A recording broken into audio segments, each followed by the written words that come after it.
A 1,000-year-old sword turns up in a German river, etched with letters no one can fully explain. But here's the twist. The weapon is real, the legend is real, and the truth behind it is darker than the myth. Most people think legendary weapons are just fantasy, dragon-slaying toys or props for doomed heroes. But what happens when archaeologists pull the impossible out of the ground, when cold iron proves the old stories weren't all lies? Here's what most documentaries miss. The moment myth meets reality, the story gets stranger, and a lot more unsettling. Let's dig up the infamous Ulfberht sword, the so-called Excalibur of the Vikings. Sounds like a fantasy, except over 170 real Ulfberht swords have been found, scattered from Norway to Russia. Here's the weird part. The metallurgy was centuries ahead of its time, carbon levels rivaling modern steel. No one knows exactly how Viking smiths cracked the code. Some say stolen Persian secrets. Others whisper about monasteries gone rogue. But there's a catch. For every real Ulfberht, there's a fake, cheap knockoff, made for desperate warriors who couldn't afford the real thing. So much for noble warriors and magic steel. Real history is full of scams, shortcuts, and surviving at any cost. Now, picture an ancient spear, said to make armies invincible, the Spear of Destiny. For centuries, kings and madmen hunted it. Hitler even claimed to own it. But when archaeologists x-rayed the so-called holy relic, they found a Frankenstein's monster of welded parts, scavenged over centuries, not a single weapon. The real power wasn't the weapon, it was the story that glued all the scraps together. Now, flip that around. What if a weapon's legend is actually a warning, not a boast? Take the sword of Goujian, buried in a Chinese tomb, supposed to bring doom to anyone who touches it. When archaeologists found it, the blade was still razor sharp, after 2,000 years, a chemistry no one fully understands. Here's what most people never realize. The blade's real power was psychological. Kings used it to intimidate, not just to kill. But there's a hidden cost. Every time a legendary weapon surfaces, it rewrites the rules, turning heroes into hoarders and myths into arms races. Consider the Labrys, the double-headed axe of Greek myth, supposedly wielded by priestesses and gods. Archaeologists actually found dozens real, massive bronze axes buried with sacrificial victims. Most documentaries skip the ugly part. These weren't parade props. They were soaked in blood, tools of power and fear. It gets darker. The more magical a weapon's reputation, the more likely it was to be used for ritual violence. Now, imagine you're an Iron Age chieftain hearing rumors of a sword that never rusts. Do you send your best warriors to steal it, or start a war just for the hope of holding it?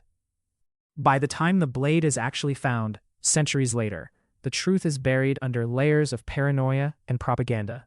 Let's switch continents. The legendary Macuahuitl of the Aztecs, a wooden sword lined with volcanic glass. Spanish conquistadors wrote that it could decapitate a horse with one blow. Most historians rolled their eyes. Here's the curveball.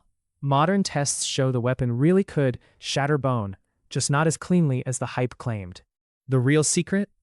The Macuahuitl was terrifying because it was unpredictable. Sometimes it shattered, sometimes it killed instantly. Most myths exaggerate. The truth is, weapons don't have to be magical to inspire terror. But when archaeologists actually dig up the evidence, what do they really prove, other than that humans will believe almost anything if it bleeds? Let's raise the stakes. The more real a legendary weapon becomes, the more dangerous the myth.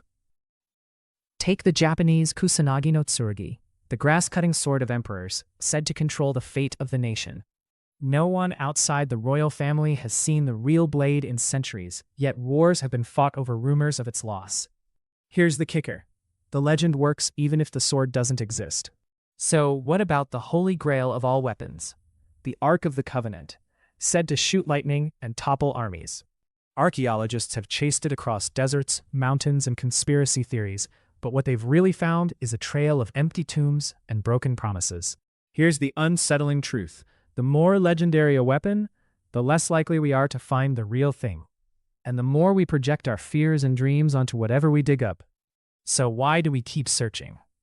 Maybe it's because every real weapon we find proves something uncomfortable. that the line between myth and massacre is razor thin. And every time a new legendary weapon is unearthed, the story only gets darker because it's never just about the weapon. It's about who gets to tell the story and who gets to believe it. But here's the punchline. Sometimes the real danger isn't the blade or the spear, but the myth that survives it. So next time you hear about a legendary weapon finally found, remember, the only thing we can really prove is how much we want to believe. And that, in the end, is what keeps the dark stories alive, long after the steel has rusted away. If you want to see how ancient curses actually destroyed entire dynasties, you'll want to watch this next. But let's rewind to the Ulfberht for a moment, because not all of those swords were equal, and some were deadly in ways no one expected. Chemical analysis shows that many knockoff Ulfberhts were full of slag and impurities, meaning they could shatter in battle, betraying their owners at the worst possible moment. Imagine staking your life on a legend, only for it to break the first time you meet it. That's the irony. The more a weapon was copied and hyped, the more likely it was to fail spectacularly when it mattered. And yet, the original Ulfberhts were so prized that Viking warlords were buried with them, hoping to carry their myth into the afterlife. But what if the legend of the sword outlived its steel? Some Viking graves contain only the hilt, no blade at all. Did the blade rust away, or did its myth become more important than the weapon itself? Let's talk about another twist, the curse of the weapon forger. In ancient Japan, swordsmiths who failed to achieve perfection sometimes committed ritual suicide, believing their flaws would doom entire clans. Contrast that with medieval Europe, where smiths who forged cursed or failed swords could be exiled or even executed. The stakes for creating a legendary weapon weren't just fame, they were life and death. Even today, collectors will pay millions for a sword with a legend, regardless of whether it's authentic or a clever fake. One collector was tricked into paying over $10 million for a lost Templar sword, only to discover it was a 19th century replica. But here's the kicker. The story around the sword made it valuable, even after it was exposed as a fraud. In a way, the myth became more profitable than the weapon itself. Let's pull back. Why do so many cultures link weapons with destiny? Psychologists think it's because weapons are the ultimate shortcut to power, concrete proof of strength and divine favor. But there's a twist. The more a weapon is revered, the more it becomes a lightning rod for fear and superstition. In medieval France, peasants believed a sword blessed by a saint could heal the sick or curse the unjust. But if the crops failed, the same sword would be blamed for evil, no miracle required. Weapons gain power not just from what they do, but from what people fear they might do. Let's take a detour. What happens when a legendary weapon becomes too famous to use?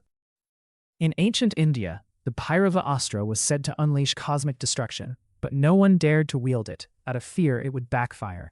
Instead, kings locked it away in temples, praying it would protect them without ever being drawn. But sometimes, the real disaster came when someone finally broke the taboo. History is full of stories where the legend outlives every casualty, because the threat lingers in the mind long after the blade is lost. So what's the ultimate irony? The most dangerous weapon is the one no one is brave or foolish enough to ever use. Now, let's unravel one last myth, the sword in the stone. The real sword in the stone in Tuscany isn't Arthurian at all. It's a medieval relic likely hammered into the rock by a repentant knight.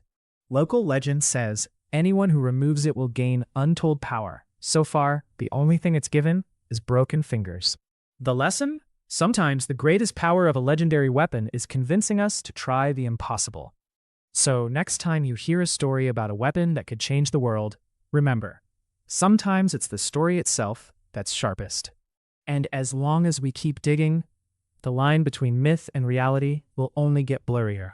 Because in the end, the real weapon is belief, and that never rusts.